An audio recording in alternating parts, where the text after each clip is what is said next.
né, de início, que a gente está falando na entrada desse trabalhador, desse profissional na organização, como que a gente pode prestar serviço na consultoria, também eu faço a análise desse candidato com a sua liderança imediata. Então, quanto que esse perfil desse candidato vai ter uma afinidade maior ou menor com essa liderança? Mas aí é importante que, assim, fazer uma ressalva, né? Nunca esses instrumentos ou esse resultado, ele pode ser isolado. A gente sempre tem que lembrar que uma ferramenta, um instrumento, ele é um meio. Ele não pode ser um fim nele mesmo. Eu não posso simplesmente pego o teste psicológico, dar aquele resultado e não integro com outras informações. Não, é importante que seja um processo de análise, né? Para essa fase de avaliação de candidatos, qual o candidato que vai ter mais aderência àquele cargo, àquela vaga, enfim. Então, tem muitas possibilidades na consultoria para a gente poder auxiliar as empresas.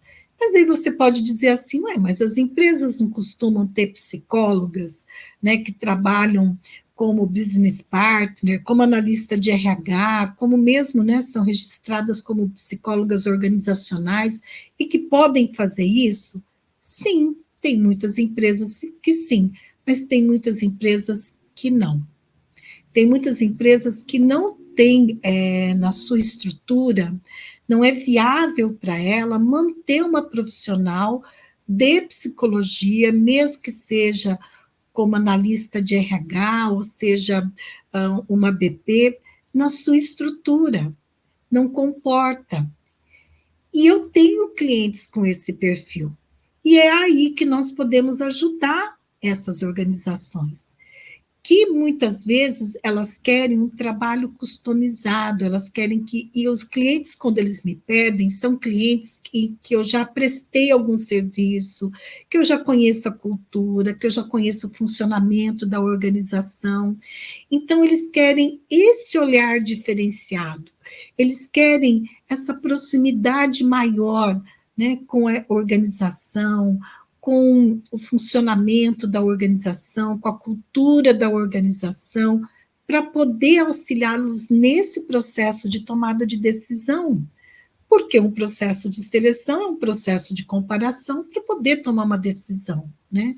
Não necessariamente vai ser o melhor candidato que vai ser selecionado, mas aquele que tem maior aderência ao perfil, né, que está sendo solicitado, a vaga que está ali em aberto, enfim. Então, sim, eu te garanto que é possível você prestar serviço como consultora lá no início da entrada desse profissional, assessorando processos de seleção de pessoas. E veja, não necessariamente você tenha que ser uma consultoria exclusiva de seleção de pessoas, porque eu não sou. O meu foco é desenvolvimento humano e saúde mental e trabalho, né? Desenvolvimento humano e organizacional e saúde mental e trabalho. Essas são as duas vertentes principais que eu trabalho na consultoria. Mas o cliente, né? Geralmente acontece assim, o cliente vem com uma demanda, às vezes, de diagnóstico, de uma pesquisa de clima, de um outro trabalho, ele conhece o teu trabalho, ele conhece como que você faz, como que você entende, né, a cultura, a organização desse cliente, e ele acaba solicitando para você ajudá-lo também em outros processos. Então, isso é muito comum, não é algo que fica tão distante, ok? Mesmo que tenha empresas extremamente competentes que fazem esse trabalho exclusivamente de seleção, de recrutamento e seleção, nós sabemos que tem muitas no mercado e que são competentes, fazem trabalho de qualidade, mas tem clientes que querem o customizado, que querem aquela coisa do, sabe, olha aqui, entenda o meu funcionamento, entenda a minha necessidade, você já conhece a minha cultura, já tem uma relação de confiança entre nós, Então, por favor, preste serviço para nós.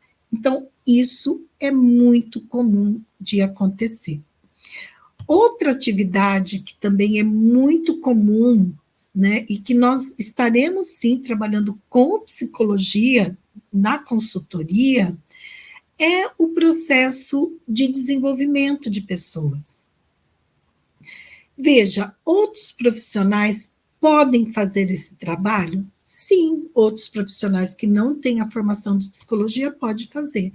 Mas eu acredito também que a nossa formação dá um olhar diferenciado para o processo de desenvolvimento, né, das pessoas e como que você vai estruturar esse processo, também considerando a cultura daquela organização, quais são os objetivos estratégicos, por que querem desenvolver essas competências ou esse grupo de pessoas, e aí a gente começa desde o processo de levantar as necessidades de desenvolvimento em grupo, até processos de realmente trabalhar o desenvolvimento desse grupo, desses profissionais.